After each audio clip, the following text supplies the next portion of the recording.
Hello, and welcome to the Compliance Pro Solutions podcast for today's topic, HICP 405D, HIPAA suggested cybersecurity best practices. My name is Mike Petig, and I'm the general manager here at Compliance Pro Solutions. I will be the moderator for this podcast. With me today is Chris Lyons, Director of Cybersecurity at Compliance Pro Solutions.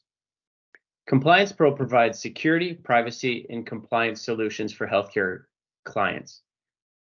The security solutions are provided to both covered entities and business associates through security risk assessments, penetration testing, and a SaaS-based solution that helps organizations identify their areas of risk and ensure they are HIPAA compliant and secure. Chris, thank you for joining me on today's podcast. Thank you for having me, Mike. We will be asking Chris questions about HICP 405D cybersecurity best practices. Chris, the first place we should start is, what is HICP and why was it created? HICP stands for Health Industry Cybersecurity Cybersecurity Practices. Cybersecurity Act of 2015 facilitated a private-public cybersecurity information sharing network. What they did was they set up a program that said, in healthcare, we need to have more standardized security controls. So that's why the HICP 405D rule was created. These are voluntary cybersecurity standards for healthcare. They're based specifically on healthcare requirements. They are consistent with the current HIPAA security requirements, but they're not a replacement. It is an addition that gives some more guidance on how a company could implement HIPAA in a more secure fashion. The guidelines detail practical, cost-effective cybersecurity practices, and they are based on the NIST 800-171 or the cybersecurity framework. What it has done is taken a subset of the cybersecurity framework and taken those that this public-private partnership feels are the most important to implement. The practices are called the Health Industry Cybersecurity Practices, Managing Threats and Protecting Patients. The controls are flexible. Again, they still give the ability for a company to identify at what level they need to implement there. And they've even gone a step further than HIPAA. And it is set up based on company size. There are additional, they're not regulations yet, additional suggestions. Whether your company is small, you'll have a small substandard. Medium companies have that small standard plus an additional set.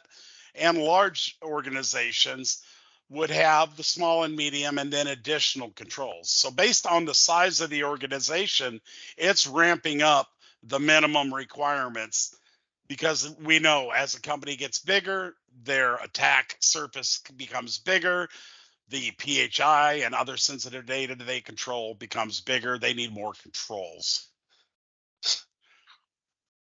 So this is an example of proof of recognized security practices. This is one of the goals of this standard, is to help companies to understand minimums to make sure they're secure. It'll help stakeholders, investors. It'll also help provide companies an easier path to getting their cyber liability insurance. As many know, cyber liability insurance continues to increase exponentially in cost, and the requirements to get it are getting harder. This regulation best practices are to help companies to kind of bridge that gap, become more secure, and part of that is also to help prove that we're doing what we need to do. The 2021 HITECH Act was amended with Public Law 116-321. What this does is it talks about when they determine the fines for failure to comply with standards, the Secretary of HHS has the ability to say, This company has proven that they've implemented a recognized cybersecurity practice within their environment for at least the last 12 months.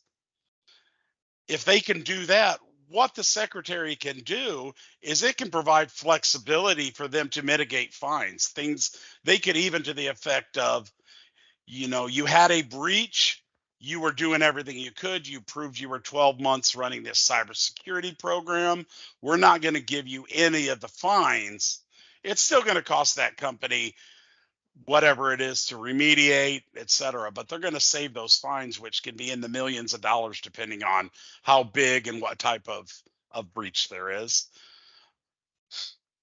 And also, it allows them to then have a easier path to mitigation and corrective action plans that they would submit that they're going to implement to remediate issues. Chris, that sounds like a really important. I mean, there's a number of good topics that you shared there. What really stands out to me is not only just a better understanding of what the goal, what HICP means, and the definition, and what it's what was the goal, but specifically when you talked about the proof of a recognized security practice, and knowing that events are going to happen, that the bad actor only needs to be right once, and the security team needs to be right 100% of the time. But being able to demonstrate to the regulatory agencies that you've had these recognized security practices in place for 12 months seems to be like a really essential component of the plan, and why you should have these in place and not wait till you have some sort of bad event or some sort of breach. So thank you for sharing that background. That's quite helpful. My next question is, if the 405D controls are a best practice, but you did say earlier that it's not required yet, why would a company spend the time to implement them, and what would be the benefits? Good question. And I've heard that more than a few times, and seen that in play in assessments I've conducted. The 405D controls, again, this is a public-private partnership where they're using this to identify best practices. With the explosion of cybersecurity attacks, and I think the last statistic I read is over 30% of these attacks globally are focused on healthcare entities. Healthcare entities are not a third of our businesses out there that would have data that people would want to steal. They are by far the biggest targets. Part of that comes from some of these controls, with them being best practices, or in the past not even really mentioned, are not implemented. So the real reason is our industry is changing. Healthcare is changing. They are continue to be the biggest attack surface. These controls, again, most of them are not high level controls that cost a lot of money, take a lot of time to implement, but they provide a higher level of security. They help to not totally plug, but they help to bridge that gap that some companies are having. So benefits of doing this, number one, is your company's going to be more secure. You may not be attacked less, but less of these attacks will be successful. And ultimately, if you are breached, if you have this in place, it can save money. It will save money with fines, but it probably also saved the extent of that attack and the damage that it caused. If I'm listening to this podcast today, Chris, you've clearly got my attention on why I should be doing this, even if I haven't had some sort of an event.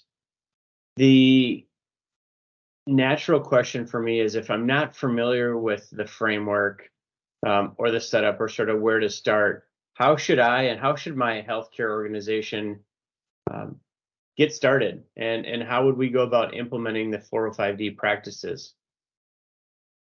Good question. So the 405D cybersecurity best practices are broken down into 10 control categories.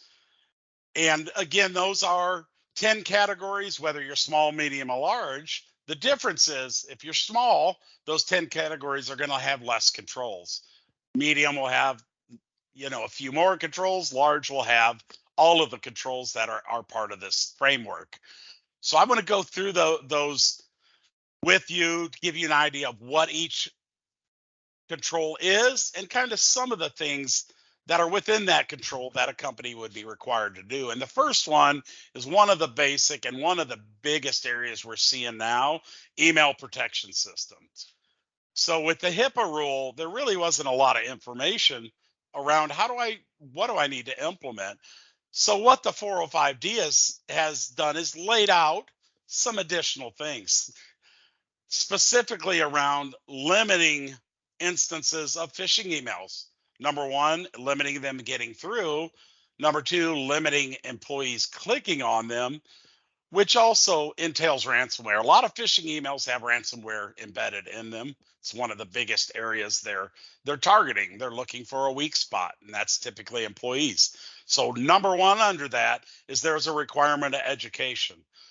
Most companies are doing their regular HIPAA security training annually.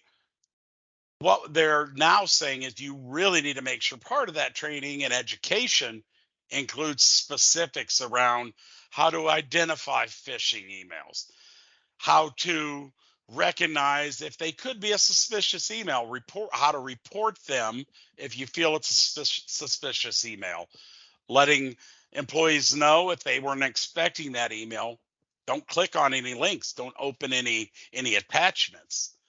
And there are some basic controls. We won't get into them today, but things around, bad spelling in an email, sense of urgency, other things that they tend to put into these phishing emails. Additionally, they are now putting in this requirement that you have to do regular internal phishing simulations. This would be where a company would send out to their employee base phishing emails that if that employee then clicks on it, it's going to then send them for retraining. It's going to notify IT to ensure that that employee is trained further on, hey, how do you identify these, how not to click on them. It's not necessarily meant for a punishment. Obviously, it could be or may need to be used that if there's repeat offenders, but that's not the intent. The intent is to train and get people used to seeing these and knowing not to click. Area 2 is endpoint protection systems. HIPAA has requirements in there, antivirus. Generally, antivirus. They don't give specifics around endpoint protection, etc. The nice thing is a lot of these AV systems now have an EDR or endpoint detection and response system built within them. That is an area where they're expecting to see that EDR in place on all your workstations, all your laptops, all your servers to identify and inform, to catch these potential breaches or potential attacks or intrusions before they become widespread.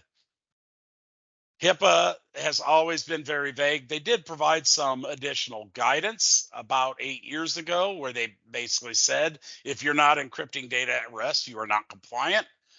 But what this one has done has gone to put that into writing. All systems that contain sensitive data, EPHI specifically, when we're talking healthcare, must be encrypted. A lot of companies are doing that a lot better now, but this kind of just points that out of if you're not doing it, you really need to. The use of MFA. A lot of companies are using this also, but there are a lot that are not. MFA, wherever possible. Again, it leaves it vague and it leaves it the ability for companies to decide. Always privileged access should use MFA. If they're accessing anything with privileged data, an EMR, a server, things like that. And it has a portion in here under this area that has always been a huge area that gave me heartburn in HIPAA. HIPAA doesn't talk about patching, that you need to patch your systems. You need to do it regularly. Again, I think it's implied. But this actually goes to the effect of you need to patch your systems regularly. Gets a little more specific around that. Next area is access management. HIPAA has a lot of things talking about controlling access, minimum necessary. This just goes a little bit further. It doesn't say anything more other than specifically they are now saying you cannot use any generic or shared accounts to access data or manage systems. This is the high priority of the HIPAA requirements to begin with, is individual accountability. This is now spelling out exactly what that means. Reviewing access, doing random audits of access to sensitive data. That includes if it's in a file share, if it's within an EMR, within other types of systems that have that, they have to be audited regularly and randomly to ensure proper access. And it specifically spells out admin rights should only be given to those that need it. If they do not have a responsibility of administering a system, they should not have admin access rights. A lot of places I've seen a lot is higher level employees. They want that access to the data room, even if they don't have responsibilities there. This is saying, nope, you can't do that. It's a good practice to begin with. The next one is data protection and loss prevention, DLP solutions. A lot of companies have them in place. I would say a higher percentage in healthcare do not. Larger entities tend to be better at this. So what this is lining out is you have to have some type of DLP in place, and part of that is all data must be classified. A lot of times in healthcare, we see all of our data is sensitive. They're saying now that that's not necessarily true.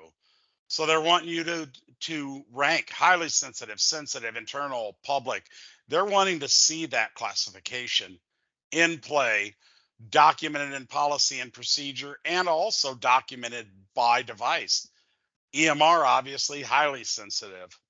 A lot of the stuff on a server would be sensitive or highly or internal. Your public website, public info, don't really need to have a whole lot of controls around it. But this is just specifying we need to do this better. Number 5, asset management. Really, the only thing here is they're getting a little bit more into the details of what asset management means. HIPAA says you must have an inventory of all your assets, and that's pretty much where it leaves it. Here it gives some items like asset ID, host name, operating system, MAC address. I would add a few to that. It should include IP address where possible. That isn't possible for dynamic IP addresses, but servers and other devices that have static IPs. Who that device is assigned to. That would be another one I would suggest. But this gets a little bit more into here's what you need to make sure you have. Section 6, network management. Networks must be deployed based on use and data that is within the network. HIPAA does not have anywhere where it defines that. Network segmentation must be used. And as such, a lot of companies don't use that. They consider everything the same sensitivity. It's all located within a flat network. This is bringing into effect networks need to be segmented by type. So that could be a wireless network that only has wireless medical devices on it. It could be a network that only has the accounting information on it. It could be a network that has just information for doctors. What they're saying here is those networks need to be limited, only those that need access. What this does is if someone infiltrates one network, they have a harder time jumping networks and getting to other data. A flat network, once they're in your network, they have access potentially to everything. Next one, I don't think we have much problem with this, restricting guest access. So we're restricting. We never want a guest to be on our internal network. I don't know that I've ever seen a healthcare organization that does not follow that well, but this guideline points that out where HIPAA didn't specifically mention it. Another big one, IDS, IPS. They are now with these best practices, you have to have IDS, IPS on the perimeter of your network at a minimum. So that's another one. Most companies do it well, but there's some that are still in the process, either having issues or afraid that it's going to cause productivity or speed issues. This is identifying that out. Number 7, vulnerability management. This is one area HIPAA is pretty devoid of. They do say you have to do your risk assessments. You have to identify your vulnerabilities, but they don't mention things like web app testing, vulnerability scans, pen testing. This is now saying regular vulnerability scans. You must do them. You must do regular web app scanning. You must do your regular external penetration tests. You have to have a regular patching cycle. That's the beginning of your remediation. And when you find all of those vulnerabilities, like any other risk, you have to have a risk ranking and remediation process identified. So this is just building in that respect onto what HIPAA says with some more specific wording. Number 8, incident response. It's covered in HIPAA. This goes further. Develop a plan. You need to have some incident types: ransomware, virus outbreaks, phishing incidents, some of the more well-known incident types, and how you would remediate them. This isn't a catch-all list. You don't have to list any potential issue. This just says you have to be able to identify some of the more common ones within that. Document that plan. And one of their requirements is you have to join an information sharing organization, ISAC, something that this could be. Microsoft has them. A lot of the individual hardware providers, Cisco, et cetera, have where they do information sharing and what are the current trends. That they're requiring you to do that, review those, patch based on it. It does now include a medical device security section. It's very general right now under the 405D. It says ensure your medical device security processes are identified and documented. If you have medical devices, far more than HIPAA. HIPAA said nothing. This is an area that, per experience, is probably one of the biggest holes right now. And that's why it's so widely based here that you have to do that. We don't have a lot of information on best practices at this point. And number 10, it's kind of like HIPAA. It's got its section that you have to, any policies and procedures, they must be documented, roles and responsibilities, how you educate, acceptable use, data classification, how you use personal devices, et cetera. There's a whole list of, you have to have policies on how any of those devices are used within your environment.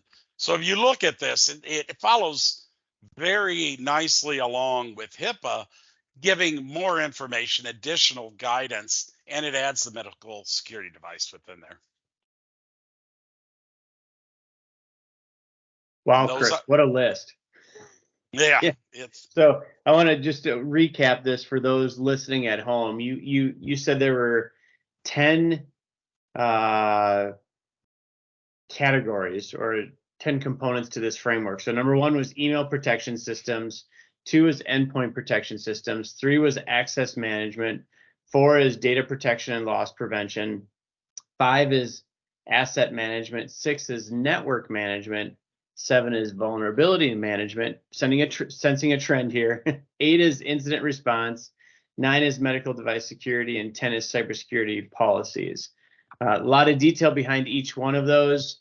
Certainly, if those, if people are listening to this podcast and they didn't get a chance to take those notes, they can go to the HHS website, search for HICP, and find this list as well. Or also, I know they can contact you at CPS.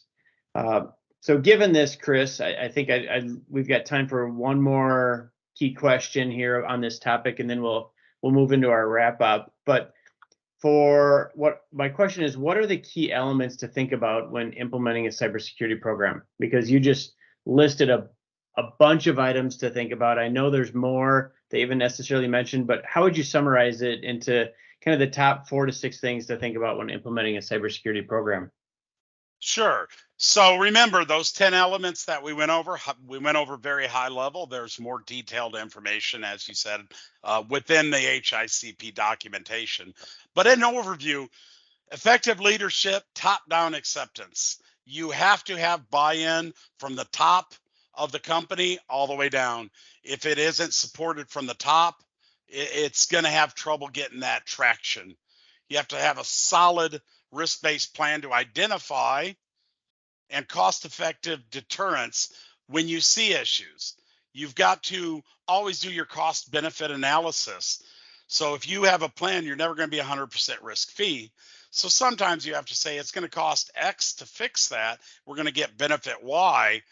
Are we better off implementing it for that cost? Or maybe we accept the risk, put in some type of alternate control. You have to have adequate funding. Cybersecurity is not inexpensive, but the point there is healthcare is a target.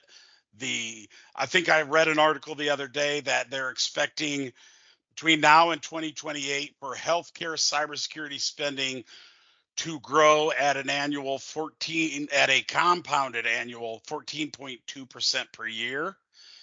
And it's almost, I believe the budget is 14 billion in 23. It'll be they're guessing around 28 billion in 28. So funding is going to be appropriate. Well thought out, documented security plan. It all starts with you have to have a plan of how you're going to secure. You don't want to do this ad hoc. You need a leader that is knowledgeable. They understand what security means. Not just let me check a box, but actually what the benefit of being secure means. And then you have to have a capable staff to monitor it, identify risks, and remediate them.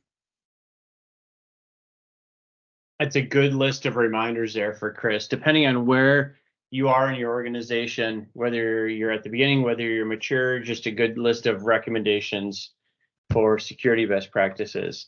I know in the CPS solutions that you're responsible, Chris, you've included many of these, or you've included these best practices in what CPS offers to its clients. If our audience is interested in learning more about either CPS or how CompliancePro is helping organizations with HIPAA or other security requirements and framework, where should they go for more information? If they want to reach out to us, schedule an appointment with me to talk about more about our program, the HICP program, or how we can help them, they can go to our website at www.complianceprosolutions.com. Excellent. Thank you. Chris, really appreciate your time today. I know this one was very technical, but it is important. We view it as an important topic to help decipher all the complexities that are out there. And I really appreciate you breaking it down, trying to simplify it into the 10 key areas, as well as some, 5 or 6 best practices. I know there's a lot more behind it, but want to say thank you for joining us today for this discussion. The topic was HICP 405D, HIPAA suggested cybersecurity best practices. I know we covered a lot and really appreciate it, Chris. Thank you. Thank you for having me, Mike.